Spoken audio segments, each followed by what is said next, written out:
Brand के बारे में बात करेंगे जिसने इंडिया के एजुकेशन सिस्टम को पूरी तरीके से ट्रांसफॉर्म कर दिया है। भारत ही नहीं बल्कि विदेश की लगभग 60 देशों से यहाँ पर स्टूडेंट्स आकर के पढ़ाई करते हैं। आज जैसे कि vice president mister Aman Mittal हमारे साथ है। Welcome to this show called brand story sir. Thank you Toshi, it is a great pleasure to be here. तो सर हर एक ब्रांड की एक कहानी होती है। लवली प्रोफेशनल 2005 में इस ब्रांड की शुरुआत हुई, आज हम 2023 में बैठे हैं। तो ये इस सफर की शुरुआत क्या थी, इसका आइडिया क्या था कि इतना बड़ा एजुकेशन सिस्टम बनना है? तोशी, ये मैं 20 साल की बात नहीं करूंगा, पहले मैं जाऊंगा 60 साल पहले। सो एज अ ब्रांड जो है ना, व्हेन वी से ब्रांड लवली, ये स्टार्ट हुआ था 60 साल पहले। माय ग्रैंडफादर वो एक मिलिट्री कॉन्ट्रैक्टर थे। अच्छा। वहाँ काम करते थे, एक्चुअली कॉन्ट्रैक्टर भी नहीं थे और वहाँ काम करते थे। एंड अगर हमारी फैमिली की बात करें, मेरे फादर साहब is been born in Shimla, मेरे चाचा जी is born somewhere else, so the whole family was growing up. And canteen में जब काम कर रहे होते हो मिलिट्री के साथ, तो हर 3 साल के बाद ब्रिगेड मूव करती थी, फैमिली हैज टू मूव, पूरी फैमिली को मूव करना पड़ता है। तो दादी जी ने बोला कि बहुत हो गया, इतना बड़ा फैमिली हो चुकी है, now we need to settle somewhere. तो बाबा जी ने अपने जो एम्प्लॉयर थे, जो उनके मालिक थे, उनसे 500 रुपये का नोट लिया और 500 रुपये लिए एंड उस टाइम पे एक छोटी सी लवली स्वीट्स की दुकान। अच्छा, तो मतलब एजुकेशन पहले स्वीट्स से चालू हुआ। तो it was a very small setup जो एक 60 साल पहले 1961 में स्टार्ट किया गया था। एंड वहाँ से एक ब्रांड की शुरुआत हुई थी। और you know lot of time लोग पूछते हैं लवली कौन है हमारी फैमिली में, मतलब किसके नाम पे लवली स्टार्ट किया गया। सो आई वुड से कि हमारी फैमिली में सारे लोग लवली हैं, but not with the name lovely.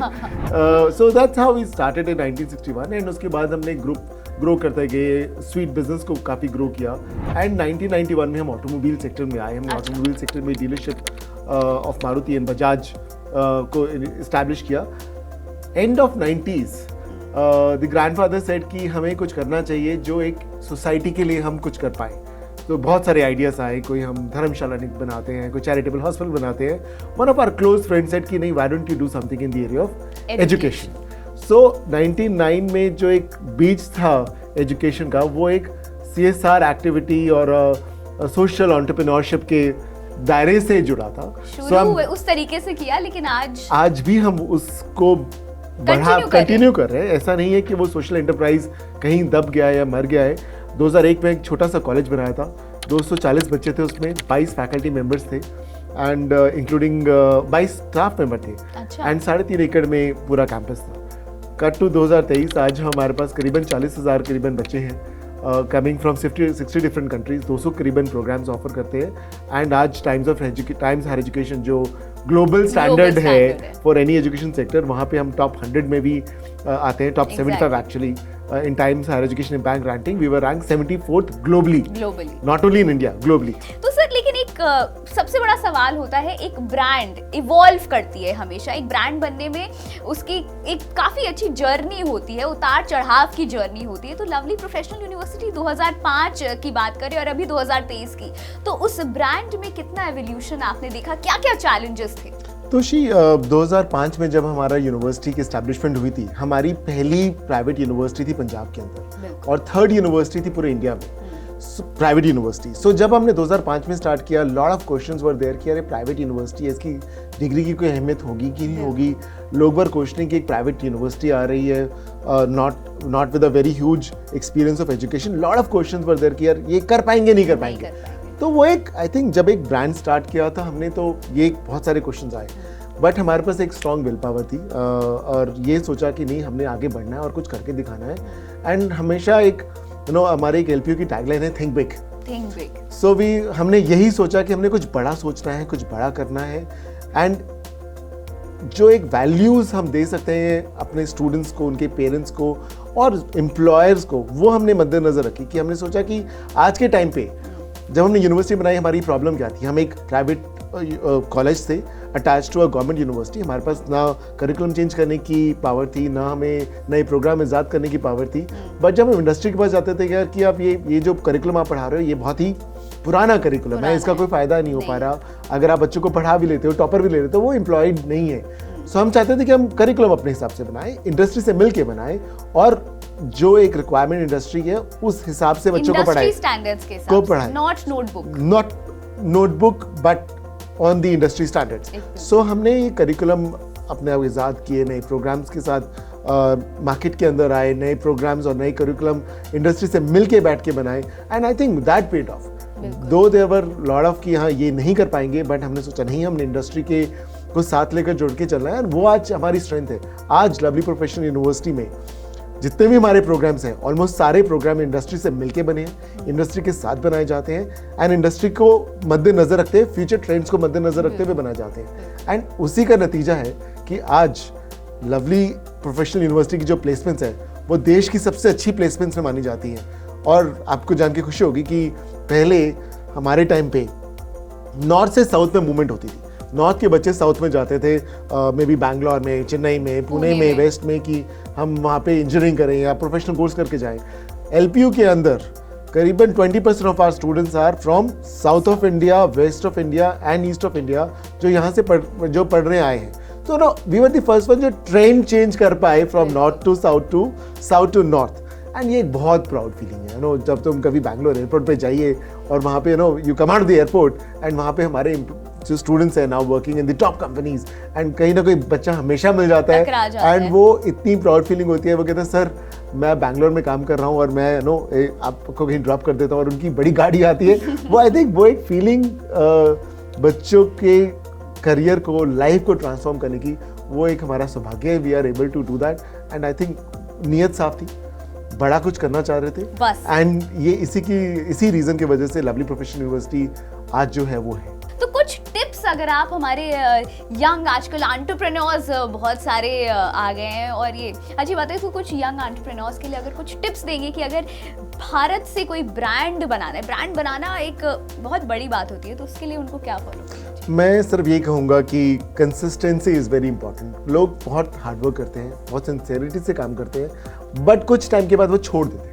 कि हाँ मैंने अपने 2 साल दे दिए, हमने 3 साल दे दिए, 4 साल दे दिए, बस कुछ बन नहीं पा रहा है। आई थिंक कंसिस्टेंसी बहुत इंपॉर्टेंट है कि हार्डवर्क दो, सिंसेरिटी से काम करो, that's very important, but year on year अगर आपने सोच लिया बस मैंने 3 साल कर लिया, शायद रिजल्ट नहीं आया या इतने रिजल्ट आ गए, बस मैं इसमें सैटिस्फैक्शन होता हूं, don't give up and don't stop thinking to think large कि इसके बाद कुछ और नहीं हो सकता है, क्या हो सकता है उसके बारे में सोचो। सर एक और मेरा सवाल ये था कि अक्सर हमारे इंडियन माइंडसेट की बात करें तो होता है कि जैसा आपने ये हाईलाइट भी किया था थोड़ी देर पहले कि प्राइवेट यूनिवर्सिटी और गवर्नमेंट यूनिवर्सिटी, वो अभी भी कुछ लोगों के अंदर ये माइंडसेट है कि सरकारी यूनिवर्सिटी में पढ़ो, प्राइवेट में क्यों जाना है, उसमें ज़्यादा खर्चा लग होता है। तो उस गैप को आपने कैसे ब्रिज किया? सो मैं ये कहूँगा कि You're right. I mean, अगर 10 साल या 12 साल पहले बात बोले तो गवर्नमेंट और प्राइवेट यूनिवर्सिटी में बहुत ज़्यादा अंतर था। लोग कह रहे थे कि हमने सिर्फ सरकारी यूनिवर्सिटी में जाना है एंड हमने प्राइवेट यूनिवर्सिटी में नहीं जाना। बट अगर आप स्कूल एजुकेशन की बात करो, स्कूल एजुकेशन में क्या हुआ है, कोई भी बच्चा गवर्नमेंट या पेरेंट कोई गवर्नमेंट स्कूल में डालना चाहता है, बहुत कम। I mean there are example of good government schools, but बहुत मिनिमल है। एंड प्राइवेट स्कूल सेक्टर ने उनको काइंड ऑफ ओवरटेक कर लिया because of the quality, because of the consistency and everything. So I think 10-12 साल का जो ये गैप था वो मुझे कम होते नजर आ रहा है, एंड आई थिंक एक टाइम यही आएगा जब प्राइवेट यूनिवर्सिटी में ही लोग जाना चाहेंगे, not in the government university. But मैं ये नहीं कहूँगा कि गवर्नमेंट में हायर एजुकेशन में बहुत अच्छे इंस्टीट्यूशंस हैं, IITs हैं, NITs हैं, and I think we feel proud कि लोगों को लगता है अगर IIT नहीं मिला तो LPU में जाना है। I think that's a very strong thing. You know हमारा एक टेस्ट है कॉल्ड LPU नेस्ट, एंड हमने उसमें एक सर्वे कराया कि जितने लोगों ने LPU नेस्ट भरा हुआ है, कितने लोगों ने JEE भी भरा हुआ है, एंड इट वाज कि ऑलमोस्ट सबने ही JEE भरा हुआ है। तो एंड हम एक सर्वे कराते हैं कि क्या तुम्हारी फर्स्ट चॉइस के बाद सेकंड क्या थी, थर्ड चॉइस थी, first IIT and second LPU। I mean this shows the brand strength that IIT के बाद लोग LPU को कंसिडर कर रहे हैं, एंड उसमें टाइम लगा, वो एक परसेप्शन को चेंज करने में टाइम लगा। एंड मैं चाहता हूँ कि अगर प्राइवेट या गवर्नमेंट अगर हम क्वालिटी एजुकेशन प्रोवाइड कर रहे हैं, students would come to you. और एक कहने की बात है ना कि अगर तुम अच्छे हो और अच्छा कुछ पढ़ा रहे हो, अच्छी क्वालिटी दे रहे हो, तो दुनिया भर से लोग तुम्हारे पास आएंगे, और ये हार्वर्ड, स्टैनफोर्ड ने प्रूव भी किया है। बट अगर तुम बुरे हो, तुम्हारा जो नेबर भी है तुम्हारे पास पढ़ाई करने नहीं आएगा, एंड जितने सारे इंजीनियरिंग कॉलेजेस बंद हुए वो उसका एग्जाम्पल भी है। सो क्वालिटी एजुकेशन मैटर करती है। अगर बीइंग प्राइवेट और गवर्नमेंट जो भी प्रोवाइड करेगा वो जीतेगा। अब बात करें, हमने एजुकेशन, ब्रांड सबकी बात करी सर, लेकिन एक स्टूडेंट का एंड मोटिव जो होता है कि भाई कॉलेज खत्म होने के बाद प्लेसमेंट जरूर हो जाए। Yes. तो इन टर्म्स ऑफ प्लेसमेंट हर कोई एक माइंड में डर रहता है, कीड़ा रहता है, मेरे माइंड में भी था जब मैं कॉलेज में थी कि यार प्लेसमेंट होगी कि नहीं, कितनी की प्लेसमेंट होगी, ये सबसे बड़ा कीड़ा होता है माइंड में। तो प्लेसमेंट्स की जब बात आती है तो उस पे लवली प्रोफेशनल यूनिवर्सिटी कितना वर्क कर रहा है? सो तोशी, वो हमारी स्ट्रेंथ है। प्लेसमेंट हमने, जैसे मैंने पहले बोला कि हमने इंडस्ट्री से मिलकर काम किया है एंड हमारी प्लेसमेंट बहुत बड़ी स्ट्रेंथ है। और इंडियन मेंटालिटी की बात करो, अगर तुम मर्सिडीज लेने भी जाओ तो पहला क्वेश्चन एक जरूर होता है कि यार इसकी कार की माइलेज क्या है। सिमिलरली विद द कॉलेज, आप किसी भी कॉलेज में चल जाओ तो ये जरूर पूछते हैं इसकी प्लेसमेंट कैसी है। और लवली प्रोफेशनल यूनिवर्सिटी की प्लेसमेंट इंडिया की टॉप प्लेसमेंट्स में से एक होगी। हमारा भी बच्चा है वो 3 करोड़ के पैकेज पे सिर्फ जर्मनी में काम कर रहा है in top company. I can't name the name of the company but the top company 3 crore के पैकेज पे काम कर रहा है। And then there are people जो गूगल में काम कर रहे हैं 64 लाख के पैकेजेस पे एंड 60 लाख के पैकेज पे। करीबन 600 बच्चा है जो सिर्फ 10 से 64 लाख के पैकेजेस में काम कर रहा है। And almost 2000 companies come to LPU for recruitment. I mean LPU की स्ट्रेंथ प्लेसमेंट है एंड दैट इज वाई बच्चा जो साउथ से, ईस्ट से, वेस्ट से, नॉर्थ से और कहीं से भी आ रहा है वो चाहता है कि भाई मेरी नौकरी लग जाए, मेरा सफर का तो उसमें एक और चीज भी है। हम ना प्लेसमेंट को करियर, हम ये कहते हैं कि डिग्री तो आपको मिल ही जानी, आप आपको करियर प्रोवाइड करने वाले हैं। Career could be placement, could be entrepreneur, could be a higher education, could be a government job. तो हम बच्चा जब पहले दिन आता है उससे पूछते हैं कि तू what is your career goal. अगर वो कहता है मेरे को नौकरी करनी है, हम उसी तरह से उसको ग्रूम करते हैं कि मार को you get into the best placements. अगर if you want to be a startup, want to be an entrepreneur, we say okay we will help you with the venture fund, आपको हम वीसी से मिलवाएंगे, हम आपको उस तरह की ट्रेनिंग प्रोवाइड करेंगे entrepreneur and similarly government jobs और स्टडी अब्रॉड। सो हम ये फील करते हैं कि एज अ यूनिवर्सिटी हमारा motive should be to provide a career to a student, not a degree. Degrees मिल जाती, वो तो अगर तुम मेहनत करोगे तो डिग्री मिल जाएगी। करियर के लिए तुम्हारे को स्किल्स चाहिए और वो स्किल्स प्रोवाइड करना एक यूनिवर्सिटी एलपीयू का काम है। और मेरी पूरी टीम, हमारी पूरी team, we have a strong leadership. हमारे चांसलर डॉक्टर अशोक कुमार मित्तल हैं। I mean he is very focused कि हमने बच्चे को करियर प्रोवाइड कर रहा है। Everybody is working on that. Right. तो लवली प्रोफेशनल यूनिवर्सिटी का मोटो ही है ट्रांसफॉर्मिंग एजुकेशन, ट्रांसफॉर्मिंग इंडिया। और ये हर बच्चे को एक इंडिविजुअल तरीके से, एक इंडिविजुअल अप्रोच के साथ तैयार करते हैं ताकि वो सिर्फ एक डिग्री ना हासिल करे बल्कि अपना एक करियर बनाए, अपनी जिंदगी बनाए। तो ये थी लवली प्रोफेशनल यूनिवर्सिटी की ब्रांड स्टोरी। एक इसके पीछे की कहानी, जैसे सर ने बताया, एक मिठाई की दुकान से इसकी शुरुआत हुई थी, इसके नाम की शुरुआत हुई थी पर्टिकुलरली। उसके बाद एक ये विजन जो बना, आज भारत का झंडा जो है वर्ल्ड मैप पर रोशन कर रहा है। सो ये थी लवली प्रोफेशनल की ब्रांड स्टोरी।